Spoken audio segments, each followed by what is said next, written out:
மறக்காம news பேஸ்க்கு subscribe பண்ணி bell ஐகானை பிரஸ் பண்ணுங்க. இருக்குண்ணா வாய்க்குள்ளே போயிடணும் இதுக்கப்புறம்.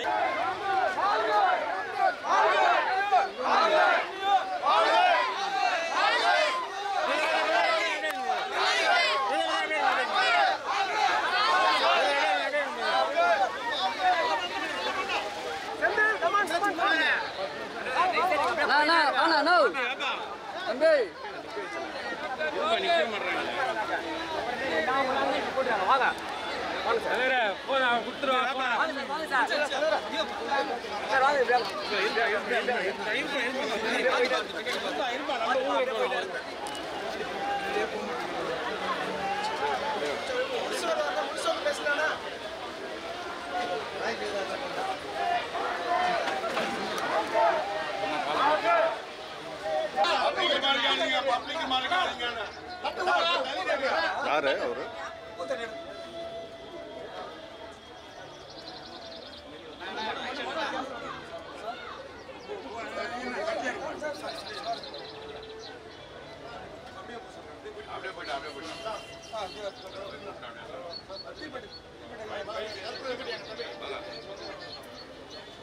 ஓகேண்ணா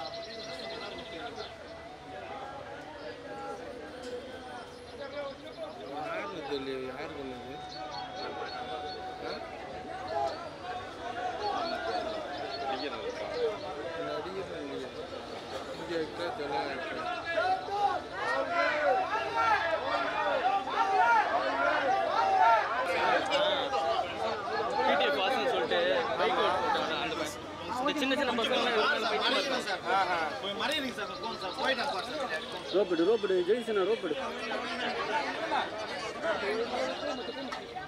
போயிடலாம் போயிட்டு போயிடலாம்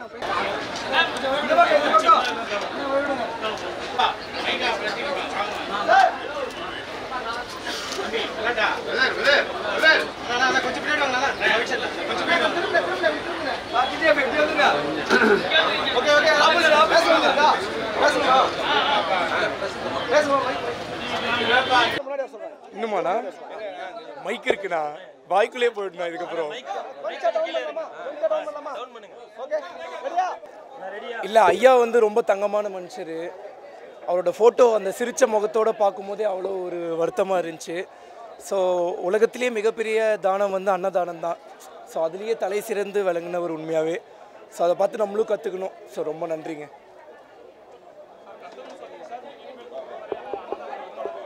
நான் ஆல்ரெடி பண்ணிட்டு தானே இருக்கோம், நிறையவே கண்டிப்பாக பண்ணிகிட்டே தான் இருக்கணும். இன்னும் ஜாஸ்தியாக பண்ணோம்னா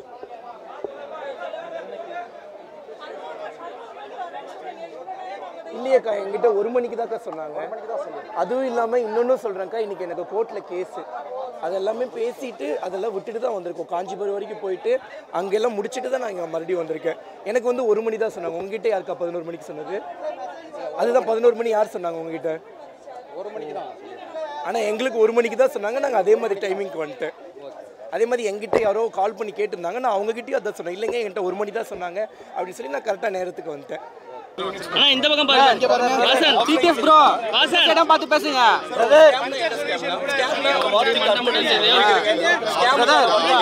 வாசன் வாசன் ப்ரோ அதுக்கான மீனிங் என்ன நான் எனக்கு எரிய விஷயம் இல்ல, நீ தான் கொடுக்க போறேன். ஒரே நிமிஷம் சொல்லுங்க. நான் இந்த பக்கம் பாருங்க ப்ரோ. இப்போ வந்து நீங்க மார்க்கெட் எந்த பிராண்டோட எடுத்து நாங்க பேர் மாத்தி சத்தியம் என்ன அதுக்கான விளக்கம் தான் உங்களுக்கு. அதுக்கான விளக்கம் கேக்குறீங்க, அது தெரிஞ்சிட்டு கேளுங்க. அதாவது இந்த கார் கொஞ்சம்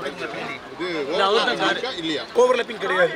அது கேக்குறேன். இங்க பாருங்க, வெளிய இருக்கிற மாடல் ஒரே மாதிரி இருக்கிறதுனால தான் உங்களுக்கு அந்த கேள்வி. தெரியாம நீங்க கேக்குறீங்க. வெளிய இருக்கிறது ஹார்ட்வேர், உள்ள இருக்கிறது சாஃப்ட்வேர், அதுக்கப்புறம் உள்ள இருக்கிறது பிசிபிங்கிறது ஒரு யூனிட். அதாவது நம்ம போன்ல எப்படி மதர் போர்டுன்னு இருக்குமோ அந்த மாதிரி உள்ள வந்து பிசிபின்னு ஒரு போர்டு இருக்கும். ப்ரோ இந்த சைடு பார்த்து பேசுங்க. மேனுஃபேக்சர் பண்ணனும்னா நான் இப்போ சொல்ற காஸ்டிங்க்கு மட்டும் கொடுக்க முடியாது.